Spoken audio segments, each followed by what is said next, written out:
আপনার সন্তানের মাথায় জীবনে একবার হলেও এই দোয়াটি পড়ে ইনশাআল্লাহ তাআলা ফু দিবেন, তাহলে দেখবেন ওর মেধা এমনভাবে বাড়বে, ওর জীবনে এত বড় হবে যেটা আপনি কল্পনাও করেন নাই।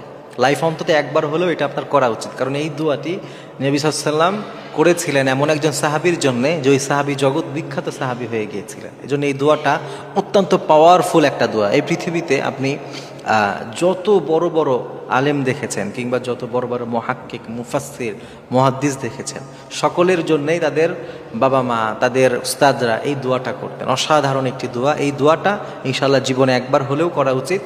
একবার কেন, আপনার সুযোগ থাকলে আপনি প্রতিদিন করবেন, কারণ এই দোয়াটা এত অসাধারণ দোয়া। এই দোয়া করেছে আর সে ফল পায় না এমন হয় না। হাদিসের মধ্যে সে বিশ্বনবী সাল্লাল্লাহু আলাইহি ওয়াসাল্লাম, হযরত আব্দুল্লাহ ইবনে আব্বাস রাদিয়াল্লাহু আনহুম, তিনি যখন শিশু ছিলেন, তিনি যখন ছোট ছিলেন, তিনি নবী সাল্লাল্লাহু আলাইহি ওয়াসাল্লামকে একবার একটা খেদমত করেছিলেন। আমার নবীজি তার উপরে এই পরিমাণ খুশি হলেন, এই পরিমাণ সন্তুষ্ট হয়ে গেলেন, নবীজি তাকে ফু দিলেন, তার মাথায় হাত রাখলেন। এরপরে এই অসাধারণ দোয়াটি পড়ার কারণে মুহাদ্দিসিনরা ব্যাখ্যা করেছেন, আল্লাহ তাআলা তার জেহেন জাকুয়াত এই পরিমাণ বাড়িয়ে দিয়েছিলেন। আল্লাহ তাআলা তাকে এমনভাবে বিশ্বনবীর এই দোয়ার কারণে কবুল করেছিলেন, তার মতো মুফাসসির এই পৃথিবীতে আজ পর্যন্ত তৈরি হয় না। সুবহানাল্লাহ। প্রিয় ভাই, খেয়াল করেন, নবীজির এক দোয়ার কারণে তিনি এত বড় মুফাসসির হয়েছিলেন যে তার মতো মুফাসসির আর পাওয়া যায় না। আপনি যদি কোরআনের তাফসীর করতে চান, আপনি যদি কোরআনের কোনো অংশ বুঝতে চান, হযরত আব্দুল্লাহ ইবনে মাসউদকে ছাড়া, হযরত আব্দুল্লাহ ইবনে আব্বাসকে ছাড়া বোঝা সম্ভব নয়। তার কাছে হয়েই আপনাকে বুঝতে হবে।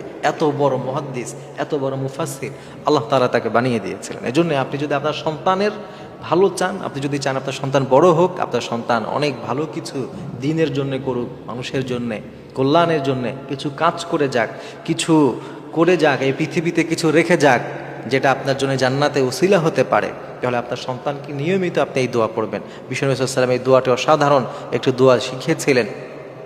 নবী সাল্লাল্লাহু আলাইহি ওয়াসাল্লাম হযরত আব্দুল্লাহ ইবনে আব্বাস রাদিয়াল্লাহু আনহুকে এই দোয়া পড়ে ফু দিয়েছিলেন, আল্লাহুম্মা ফাক্কিহহু ফিদ্দীন, আল্লাহুম্মা ফাক্কিহহু ফিদ্দীন ওয়া আল্লিমহু তা'ওয়িল। এই অসাধারণ এই দোয়া বিশ্বনবী সাল্লাল্লাহু আলাইহি ওয়াসাল্লাম করেছিলেন যে আল্লাহুম্মা ফাক্কিহহু ফিদ্দীন, এই এতটুকু অন্তত করবেন। এরপরে ওয়া আল্লিমহু তা'ওয়িল, এই চমৎকার এই দোয়াটা আপনার সন্তানকে আপনি করেন, ওর মাথায় হাত রেখে করেন, ওকে এই দোয়া পড়ে ফু দেন, ওকে শেখান।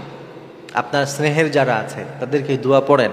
সবসময় এই দোয়াগুলো যদি সন্তানের জন্য পড়েন, কিংবা যাকে চান আপনি সে জেহেন জাকুয়াত ভালো হোক, তার মেধা শক্তি ভালো হোক, অনেক ভালো কিছু করুক, আপনি নিয়মিত তার জন্য এই দোয়া পড়বেন। নবী সাল্লাল্লাহু আলাইহি ওয়াসাল্লাম এই হাদিসের দিকে খেয়াল রেখে, আল্লাহ তাআলার উপর বিশ্বাস রেখে, তাহলে দেখবেন আপনার সন্তান ইনশাআল্লাহ তাআলা আপনার চক্ষু শীতলকারী সন্তান হবে।